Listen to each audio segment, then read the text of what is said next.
So I have a task for you. I'm going to need your help here for a minute. I'm going to ask you to turn to someone near you, hopefully someone you didn't come to church with.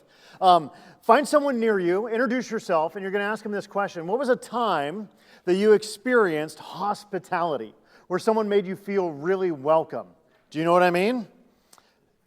What was a time that you experienced hospitality where someone made you feel really welcome somewhere? It could be anywhere. I'm excited to hear what you say. You have 1 minute. Ready, go. Turn up, stand up. You can do it.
So I want to tell you a story of a time that I experienced hospitality, and maybe you'll resonate with it a little bit. You guys like each other. This is good. All right.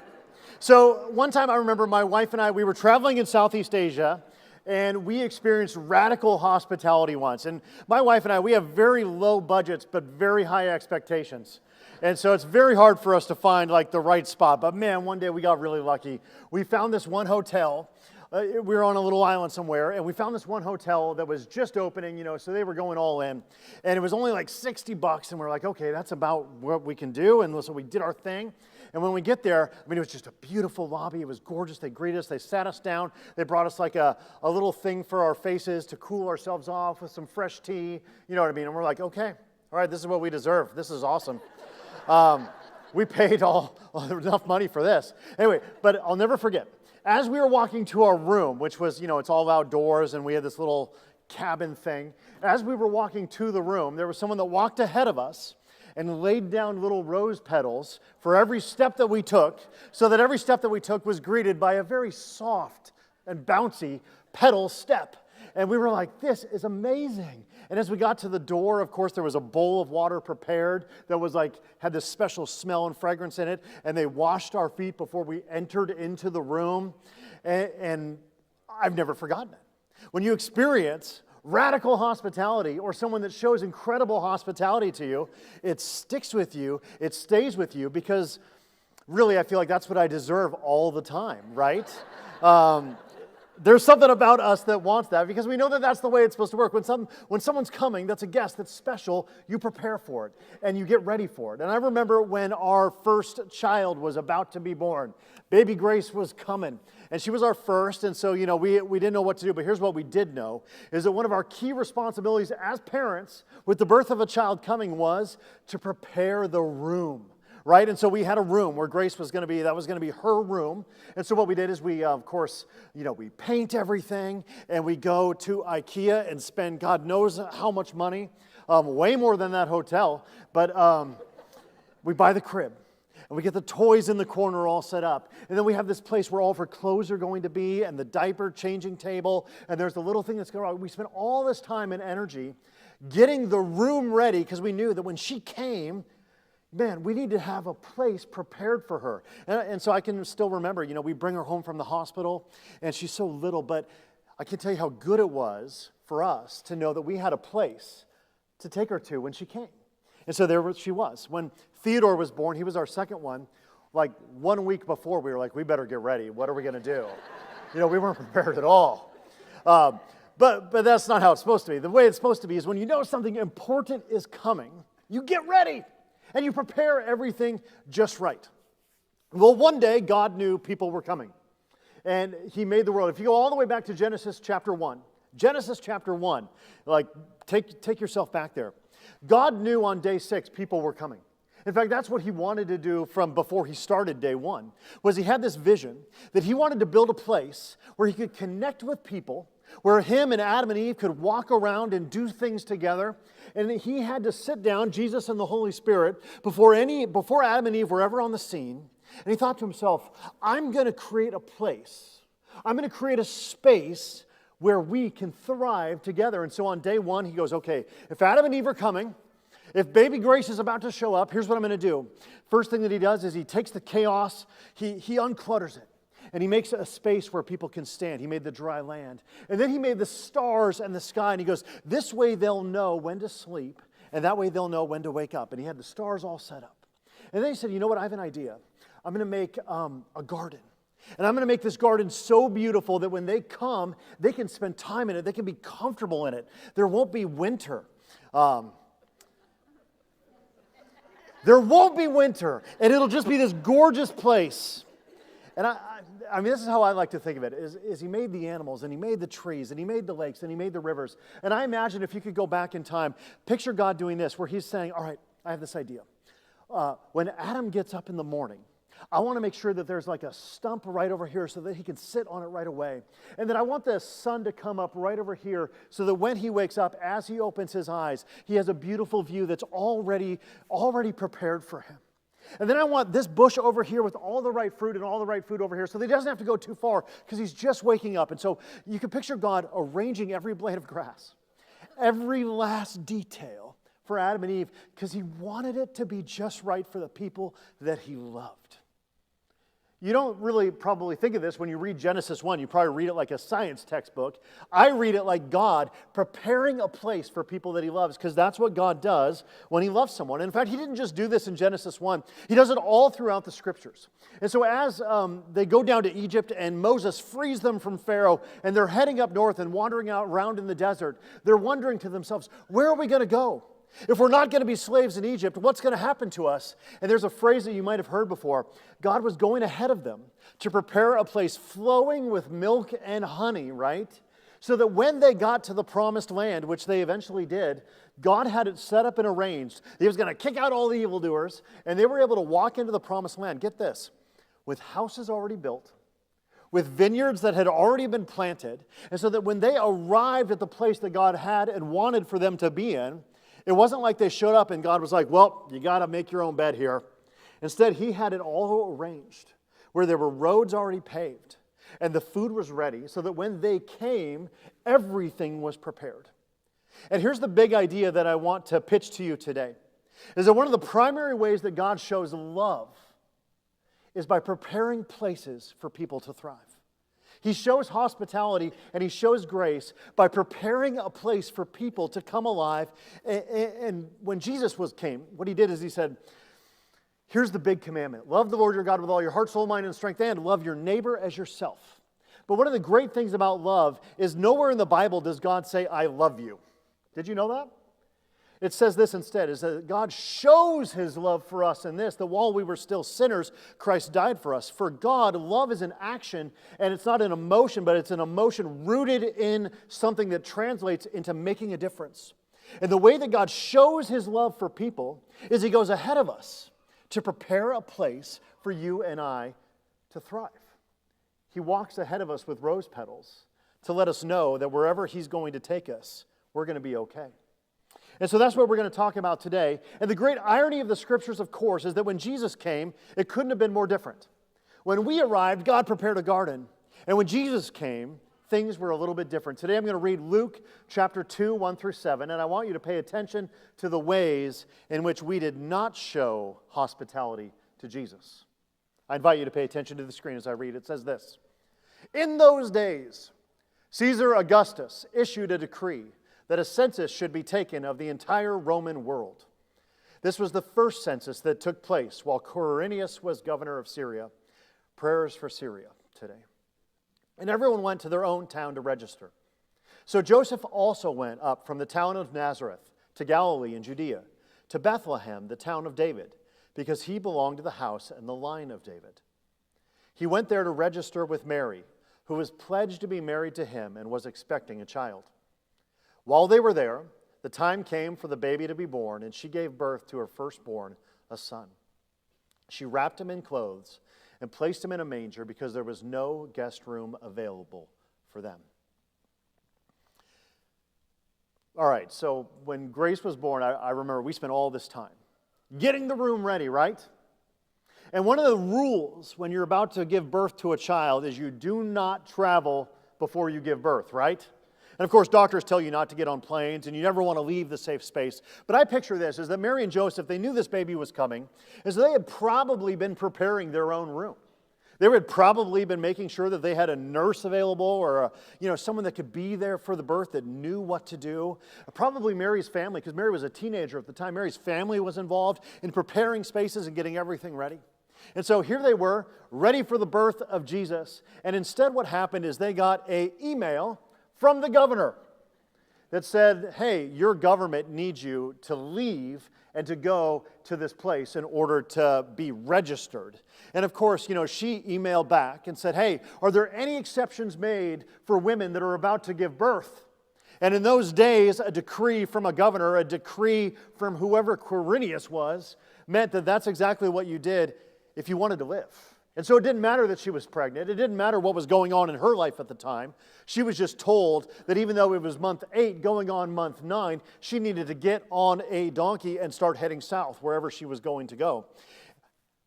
That couldn't have been good. Could you imagine those tough conversations where she's like, Joseph, do we really have to do this? I'm like ready. And he's like, I don't have any power. I don't have any control. And so everything was starting to go wrong the closer they got to the birth. And so here she was, 9 months pregnant probably, having to go on a journey at the last time that she possibly wanted to go. And when they get to the place that they're supposed to go, the phrase that's just mind-boggling to reflect on is that the one who made the entire universe, there was no room for him when he got there. And he shows up to a place. And I remember just this last week, my wife and my family, we were staying in a hotel for Thanksgiving somewhere. And when we get to the front desk, what we do is we say, hey, we have a reservation. They go, oh, well, hello, Mr. Atwood. And I show them my little Expedia app. And then they give me the key. And then when I get up there, there's like a chocolate on the pillow. You know what I mean? We know what to expect when we show up to a place. It's a basic that they at least expect you to be there and that there's room for you. But when Jesus arrived, when Mary and Joseph arrived to the place that they were going, not only was there no room for them, but I picture them going house to house and just knocking and wondering, is there any space for me? And here was a little woman with a belly so big. And everyone just closed the door and said, I'm really sorry, we don't have any space. And could you imagine the terror for Joseph? For all we know, she might have even been having contractions, wandering around a little village, wondering if there was any space. Is there any place that we could go where we could just find, I don't need a lot, but she's going to give birth. And we're cold, and we just need a place. Well, eventually there was a barn. And you and I think barn good. Barn doesn't equal good in this situation, and you have to understand that. If you've ever been in a place with animals, Jesus was being born in a place that was most likely loud and uncomfortable. It was a place that was unsanitary and scratchy. And they had to place him in a manger, and you and I think manger cute. And she thought manger, I wish I could be home with that IKEA crib that we bought. And she's having to place her newborn and wrap him in so many blankets, because if she didn't wrap him in enough blankets, not only were they exposed to the elements in ways that they never wanted, but who knows how much feces was sitting in the corner and how scratchy that straw would have been on Jesus' tender skin. And she's just sad to her bones, wondering, Jesus, God, why? Why did we have to be born in a place where there was no room, that's so uncomfortable and so dangerous to be in? And of course, it didn't get too much better from there. Thank God, God was the only one who showed hospitality in this. He sent a few angels and a few shepherds at least to welcome them. They were like the original greeters, like our deacons to Jesus' birth. But God had to do it because people didn't. They didn't show up at all, even though there were signs. And instead what happened is when Herod found out that a new king had been born in this little tiny town, his response wasn't to show hospitality. His response instead was to say, what? There's a threat to my power? Should I leave any room for a new king in this world that I live in? No. Instead, what happened is that Herod found out that Jesus had been born in this little town, and he sent his army to kill every child under the age of 2. And so instead of expecting a royal welcome, Jesus was greeted with a lethal sword. And his family had to flee down to Egypt. And his first few years, when my little ones were born, and they're toddlers, right? Like, those are special sacred years that you get to spend with these babies. And what happens is Mary had probably pictured that when Jesus was born, she was going to let him grow up with the cousins. And they were going to have a great time having like their traditions together. And that there was going to be a room for Jesus. And she had this vision in her mind of Jesus growing up in safety and security and peace and family and joy. And instead what happened is that Joseph, he had a dream that he needed to flee.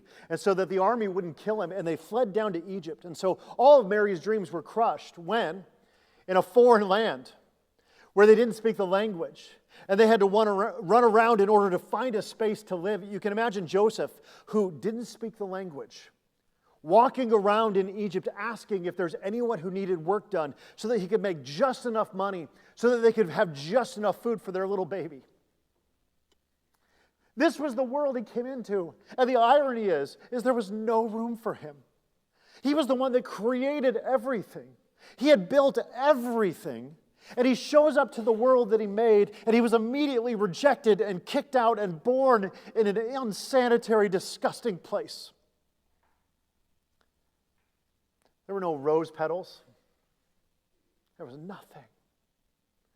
And one of the greatest ironies of Jesus' ministries is that he never responds to us the way that we would think or the way that we would act if we were in his position. Because if someone showed me a lack of hospitality, here's what I do. I go on Expedia and I comment. And I say, when I arrived at this hotel, there was no chocolate on the pillow. And I let everyone know who might be a future guest in this town that in this town there's no hospitality. There was I respond with judgment and anger, and I definitely never go back again. If you walk into a church and you don't experience hospitality, that's the last time you ever go there. That's how the world works. And when Jesus came and experienced no hospitality, no love, and no grace, how did Jesus respond? Well, he grew up, and he started his ministry, and he started to unravel this lack of hospitality by showing us how to live and what to do. I'll just give you a couple of examples. One of my favorite stories in the Bible is the prodigal son. It's where one of the kids of a father runs away, steals the dad's inheritance, lives a profligate life, burns through all the cash in Vegas, has 1,000 strippers, and then eventually ends up broke on the side of a street wondering if he can come home again. Is there any room still in my house that I used to live in, even though I burned all those bridges pretty hard? And the way the story works is that the son who ran away and burned all the bridges comes back home and wonders with every step along the journey, is there still a place for me in my house, or am I kicked out? Is there still room for me? And so what happens, Jesus says, is that the son was walking toward the house, and the father who'd been waiting by the window sees him and runs with all of his energy out to his lost child. And he wrapped his arms around him. And the first words out of his mouth were like, I don't care about the past. There's still room for you in my house. And so what happens is he tells his servants, he says, my son is home, my son is home, my son is home. Go and prepare the fatted calf. And in other words, he was saying, quick, vacuum. Get rid of all that garbage that's at the house still. We need to prepare for a party because someone who's lost has been found. And so what God does in moments of extraordinary grace where someone comes home is he delights in showing hospitality by making space and a place for someone to thrive. That's a bold act. All throughout Jesus' ministry, he showed hospitality too. Just little stuff. But one time he was with his disciples, and when you walked into a house in those times, your feet were dusty, you had sandals. Everyone had Tevas and Birkenstocks. And so we would walk in with dirty feet, but it wasn't kind or hospitable to walk and drag your dirty feet into a house. And so the lowest of the lowest servants would always be the one in charge of getting the bowl out and washing the feet and drying them off so that folks could go in. And Jesus, the Lord of the universe. What does he do? As his disciples are walking in, he gets down on his knees. And he takes off their sandals. And he unstraps them. And man, those are stinky feet. And he gets out the towel. And he washes all of his disciples' feet as a way to say, you're welcome in this house. And I will prepare your feet for you. Throughout his ministry, everywhere that he went, he noticed when people were hurting. You know, often I'll just race throughout my day with my to-do lists. But if there was someone that needed healing, it was amazing what Jesus would do is he would stop what he's doing and he would say, whoa, someone needs healing here. Someone needs healing here. And everywhere he went, he was going ahead of people to make sure that their needs were met. And that they weren't just like showing up to Jesus' party. He was preparing a place for everyone that he saw. One of my favorite stories about Jesus is this, is as he was about to leave, one of his very last things that he told his disciples was he had lived a life of hospitality and showed them how to love people. But his final act was to go die on a cross, and he was going to go up to heaven. And he told his disciples this. And they were like, Jesus, no, you can't go. We need you here. We need you on this earth. We don't know what to do without you. And Jesus says, hold on. What I'm about to do is one of the best things that you could ever imagine. It says this. He's telling his disciples this. My Father's house has many rooms. If that were not so, would I have told you that I am going there to prepare a place for you? And if I go to prepare a place for you, I will come back and take you with me, so that you may also be where I am. His final act on earth was to tell his disciples that I'm going to go die for you, and then I'm going to go somewhere. And where did he go? He went to go redo Eden and build a garden where you and I would one day be shown the hospitality that we did not deserve. And so he goes ahead of us to prepare a place for us, it says. And when we do funerals here, we mourn, and we have a tremendous sense of loss in those moments. But simultaneously, what we celebrate is that the God of hospitality, the God of the universe, the God of love, came to us once and said, just so you know, when you're lost, when you don't know where you're going, I'm going to give you a map. And I'm going to get the hotel ready. And I'm going to make sure that when you arrive, there's food on the table. And that there's a bowl outside the door where I can wash your feet before you walk in. And when you arrive to heaven, you know what's funny is all the jokes in cartoons treat it like there will be some test. I think that when we arrive in heaven, what we find is that there is a room prepared for us. And I'll walk up there one day and there will be like one room that just says, that crazy redheaded kid, Chris. And I'll walk in and he'll have made a room for me. And it'll have all my favorite sports stars, fat heads on the wall, right? Like, it'll have all my favorite decorations. And there'll be a TV over here that's already like pre-programmed with the shows that I like. And the bed will be the most comfortable bed that I've ever been in. And then there will be like a thing on the side that says, here's your itinerary, just so you know, there's a lot of people we need you to see. And we've already gotten them lined up. There's an itinerary all laid out. What Jesus has done is even though he experienced no hospitality here and no love, he didn't hold that against me. And instead, he says, I'm going to go ahead of you and prepare a place. Friends, when we talk about hospitality, you know, like a lot of us think of coffee, pastries, and the Four Seasons, right? Hospitality is so much deeper and bigger than you could ever imagine. That's why it's one of the core values here at Liberty. We don't view this church as our church. It's a place where we are privileged to make room for people. There are a lot of churches that don't have spaces. In fact, I know there's like basements in China that met and did church today, where they don't have buildings and spaces and places where they can do that.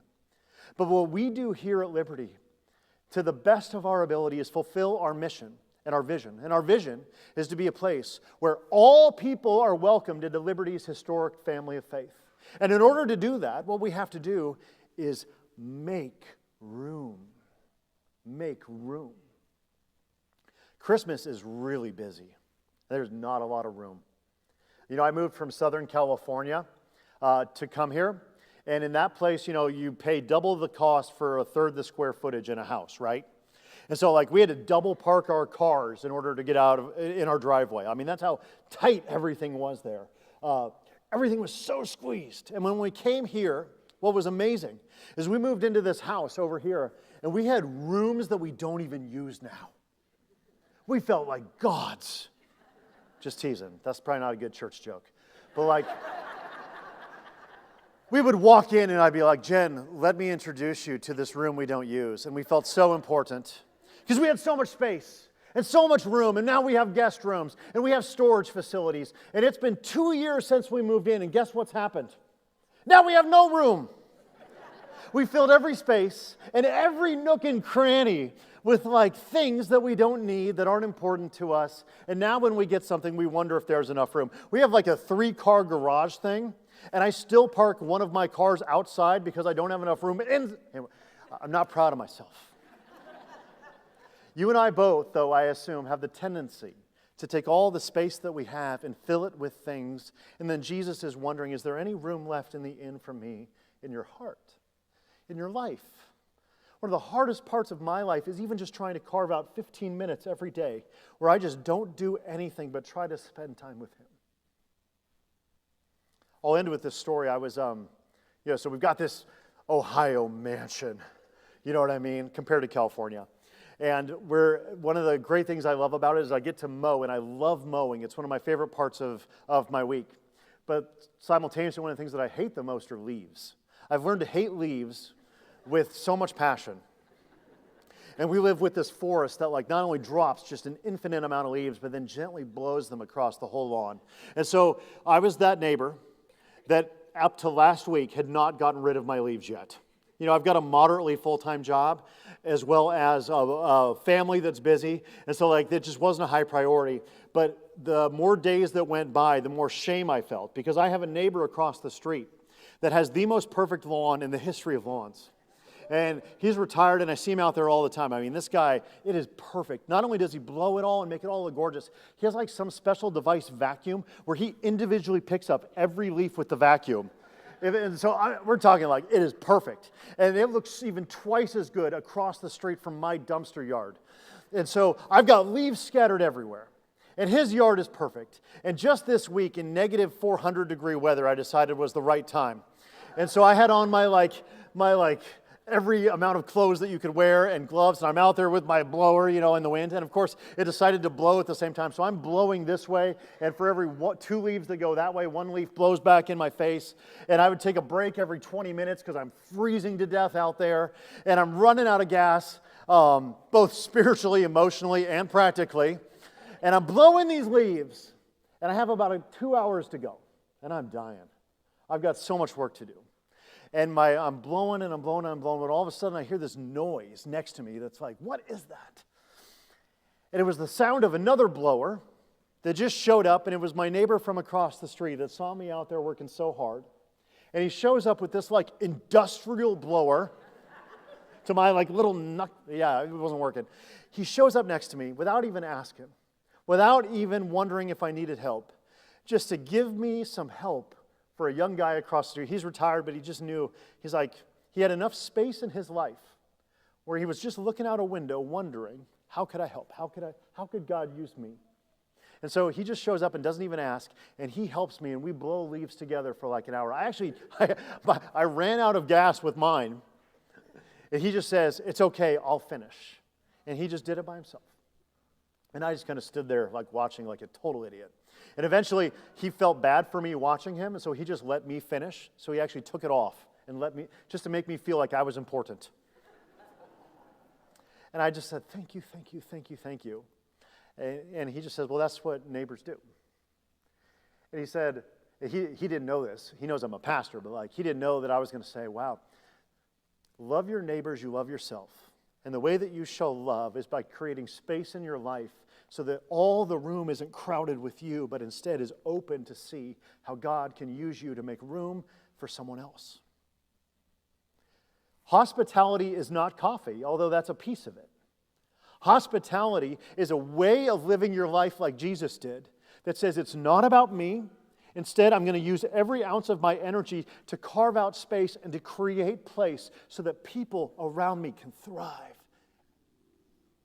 I'm so thankful to God that he didn't hold it against us, that when there was no room for him in the inn, he forgave me, and now he goes ahead of me to create a space for me, and I couldn't be more grateful. Will you bow your heads and pray with me? Lord,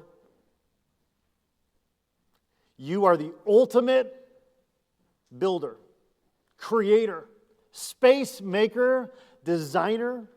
Down to every last detail, you love us and care about us so much that you have created a place for us even now. Would you continue to bless our church in such a way that every person who walks through our doors and every single one of us that's here this morning knows in the depths of our hearts that there is room for us with you. And it's in your name we pray. And all God's people said, amen.